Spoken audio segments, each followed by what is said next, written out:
नमस्कार. माझं नाव साई प्रसाद लेंडाळे. मी fourth year BTech AIML डिपार्टमेंटचा विद्यार्थी. आज तुम्हाला लिनियर रिग्रेशन आणि इन्स्टिट्यूशन अँड मॅथ या विषयावर माहिती सांगणार आहे. हा मशीन लर्निंग मधला एक अत्यंत सोपा आणि महत्वाचा अल्गोरिदम आहे. या प्रेझेंटेशन मध्ये आपण लिनियर रिग्रेशन का वापरतो आणि हे काय काम करते आणि त्याच्या मर्यादा हे काय आहेत हे आपण पाहणार आहोत. धन्यवाद. लिनियर रिग्रेशन लिनियर रिग्रेशन का गरजेचं आहे? लिनियर रिग्रेशन हे डिपेंडेंट आणि इंडिपेंडेंट व्हेरिएबल्स मधला संबंध समजून घेण्यासाठी वापरलं जातं. आता भविष्यकाळाचा अंदाज प्रिडिक्ट करण्यासाठी ट्रेंड आणि फॉरकास्टिंग करण्याची गरज भासते. म्हणूनच त्यामुळे हे ऍडव्हान्स मशीन लर्निंगचे एक अल्गोरिदम आहे आणि त्याचं एक बेस फाउंडेशन म्हणजेच अल्गोरिदम लिनियर रिग्रेशन. उदाहरणार्थ घरचे भाव ठरवताना घराचं आकारमान आणि लोकेशन आणि रूमची संख्या ह्या फॅक्टर्स वापरून लिनियर रिग्रेशन मदत करते.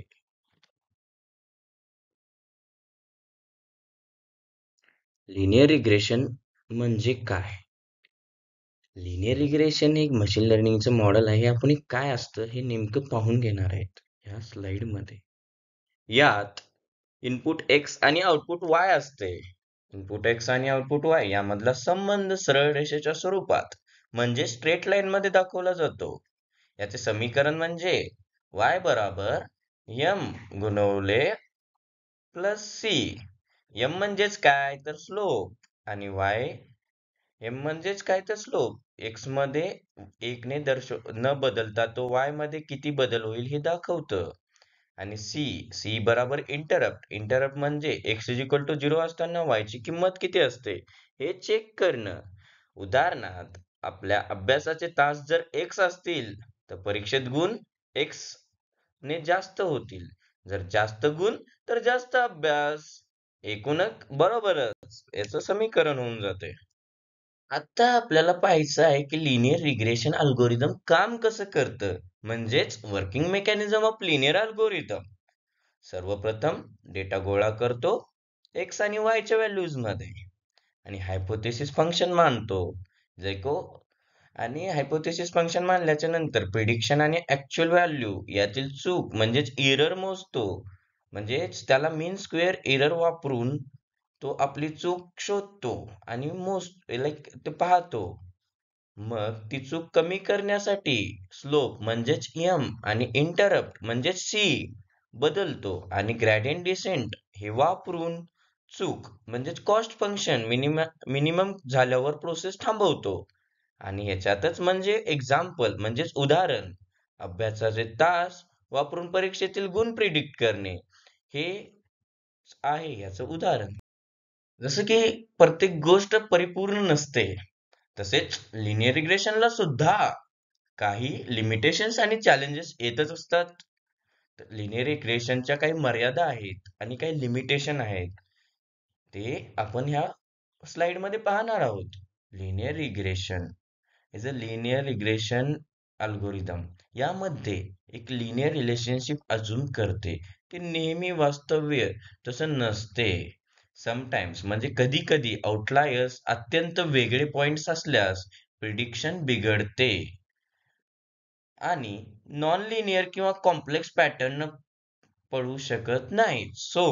म्हणून खूप जास्त एकमेकांशी कोरिलेटेड फीचर्स अत्यंत नीट काम करत नाहीत. म्हणजे सगळे सारखे झाले तर काम करण्यात जरा अडथळा येतच असतो. सो एरर्स नेहमी कॉन्स्टंट व्हेरिएबल मध्ये असतील अशी अट गृहीत धरते. म्हणून यात थोडं लिमिट आहे.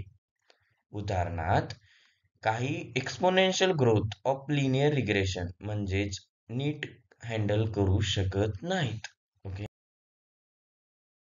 एक गोष्टीचा हा सारांश दिलाच पाहिजे. तसेच लिनियर रिग्रेशनचा सुद्धा एक सारांश म्हणजे सोप्या प्रकार मध्ये सगळी समरी एकत्र सांगतोय. लिनियर रिग्रेशन एक सोप्या प्रकारचा सुपरवाइज मशीन लर्निंग अल्गोरिदम आहे. लिनियर संबंध असलेल्या प्रॉब्लेम्स मध्ये उत्तम काम करतो. रिग्रेशन टास्क मध्ये एक स्ट्रॉंग बेसलाईन मॉडेल म्हणून वापरला जातो. म्हणजे एक बेसिक चांगली गोष्ट आहे. याचे काही उदाहरण आणि काही रिअल लाईफ ऍप्लिकेशन असं म्हणू शकतो की आपण दैनंदिन जीवनामध्ये काही गोष्टी वापरतो त्या लिनियर रिग्रेशननी बनलेल्या आहेत. म्हणजेच की हाऊस प्राइस प्रिडिक्शन म्हणजे घराच्या किमतीचा अंदाज लावणे हे एक लिनियर रिग्रेशनचंच मॉडेल आहे. त्याच्यानंतर सॅलरी किती द्यायची किंवा ते त्याच्या बेसिकवर करण्याचं तो पण एक लिनियर रिग्रेशन मॉडेल आहे. आणि लिनियर रिग्रेशन